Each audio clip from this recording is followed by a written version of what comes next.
I've spent quite some time thinking about how do I even begin this video. After talking about several marketing flows and ethical aspects, maybe it's finally time to talk about something I'm working on right now, despite, well, board game creations like Quality Wiki. So I was thinking about an opening like, do you like museums? Which was the last museum you visited?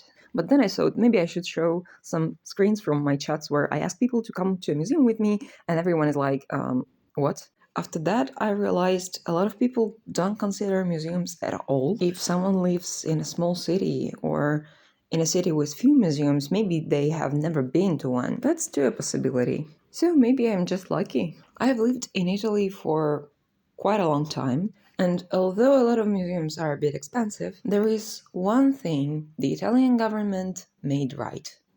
And in case you are ever traveling to Italy, you should know about it. All public museums, every first Sunday of the month, are completely free.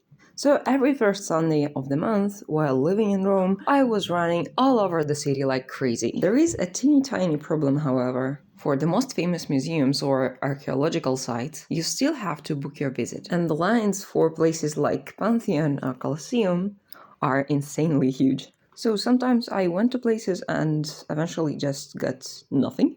This is how one gets to very, very sad museums. Being public, they are kinda left to themselves, to rot and decay. Some are very big and you can really get lost there. And what's exposed, well, actually could be interesting, but unless you really understand the historical period, yeah, it's not so clear what are we even talking about. And in this case, of course, you will need a guide, but you will never hire a guide if you're traveling alone and also coming on a free day. Eventually, even on free days, these kinds of museums are completely empty. Even on paid days, in very famous museums, there are not always a lot of people. But the saddest thing to me is that there are never young people. Or, well, there are very few of them. Not even super young, but at least people of my age. All visitors in general, but young people even more, seem to not care at all. Unless there is some kind of very strange and particular exhibition of a super media famous artist, no one cares. But usually media artists get exposed in very famous galleries, which are already very successful. Sometimes I enjoyed watching people around me in a museum.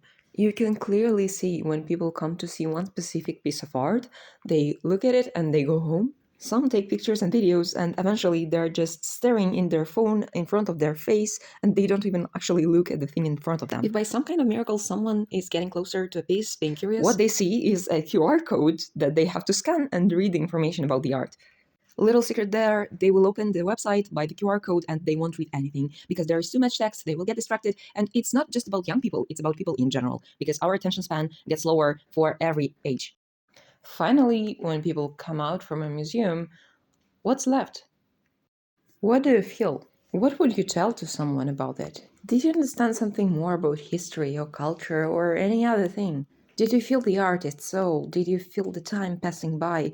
Did you feel being a part of something huge? I was very curious when we went to museums as school trips because I really liked history, but I know not a lot of people liked it.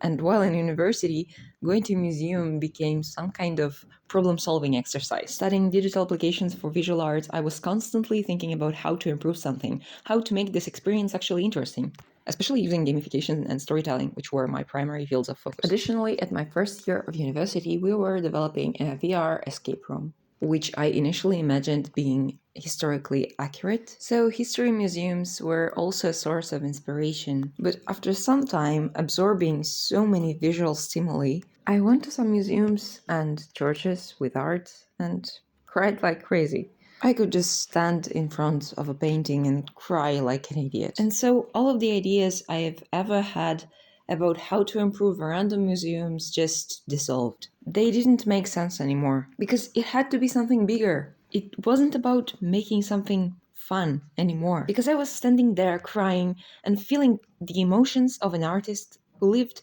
maybe hundreds of years ago in this very same but so different world in constant evolution, transformation, with billions of people connecting, talking, changing the course of time, while a couple of tourists were passing by, taking pictures, phones in front of their faces. No connection, no discussion. So no change. Time didn't belong to us, didn't belong to them anymore. Time belonged to the economy of attention. Maybe somewhere someone is moving time, is making changes, discoveries, etc., but it's not us. Even if now we actually could, we don't decide anything, nor in our lives, nor in history. Which is crazy because we live in the most connected time ever. So if art can make connections through years, where is art's impact on society? We are living in this super connected age.